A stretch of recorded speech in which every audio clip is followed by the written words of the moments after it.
यह कहानी कल्पना पर आधारित है, इसलिए ज़्यादा सोचना मत और कहानी सुनते रहे।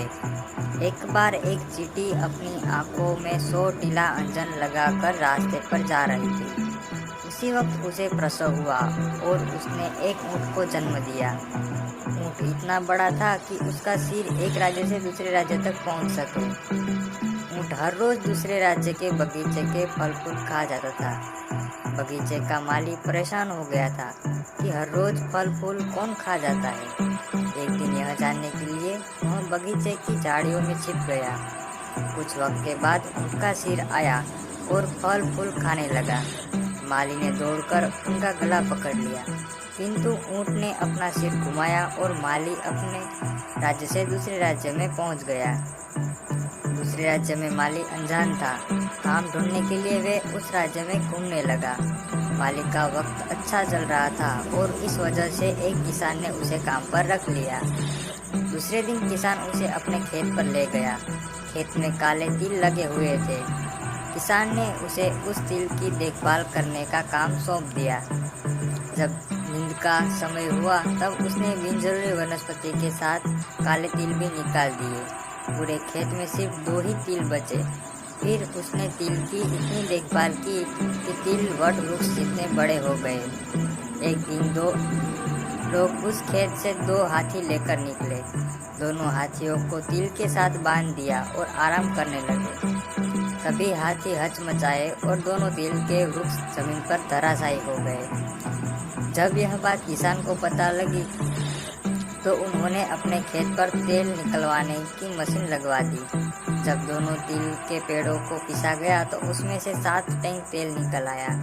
इतना तेल देखकर किसान माली पर खुश हो गया और उसने माली को सारा तेल दे दिया। फिर माली हर रोज एक टैंक में कूदता और सारा तेल पी जाता। 7 दिनों में वह सारा तेल पी गया। फिर वह शहर में घूमने लगा और सबको कहने लगा कि जिसमें भी दम है वो मेरे साथ लड़े। फिर उसे किसी से पता चला कि शहर में एक घर है और उस घर के निवासी उसका सामना कर सकते हैं। माली उस घर पर पहुंचा और आंगन में बैठी बुढ़िया को कहने लगा, ओ बुढ़िया, क्या तू मेरा मुकाबला कर सकती है? बुढ़िया ने कहा, मेरे सामने मर्दानगी को दिखाता है, मेरे बेटे को हरा तो मैं तुम्हें शक्तिशाली समझूं। माली बोला, कहाँ है वो? वो तो 750 बैलगाड़ियाँ अपने पायजामे की नाड़ी से बांधकर अपने काम से दूसरे शहर जा रहा है। माली वहाँ से निकल पड़ा। वह ढूंढते ढूंढते उस इंसान तक पहुँच गया।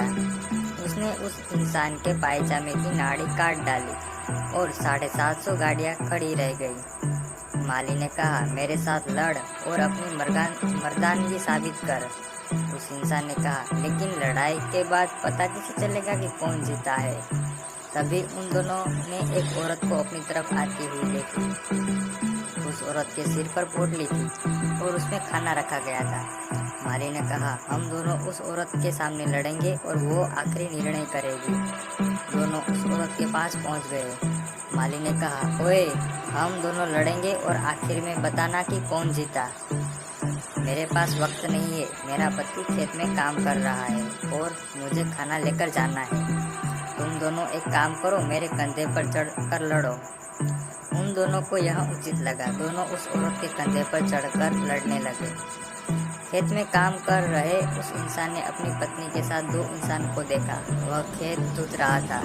उसने तुरंत बैल को अपनी जेब में डाल दिए और हल पायजामे में डालकर झाड़ियों के पीछे छिप गया। वह दोनों लड़ते लड़ते दाल की पतीली में गिर गए और दोनों का कचुम्बर बन गया।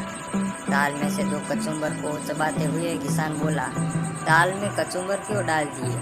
उस औरत ने कहा, बर्तन नहीं था तो मैंने दाल में डाल दिए। इस कहानी सुनने के बाद आपसे एक सवाल है कि इस कहानी का सबसे बड़ा पात्र कौन है? कमेंट करके मुझे ज़रूर बताइए।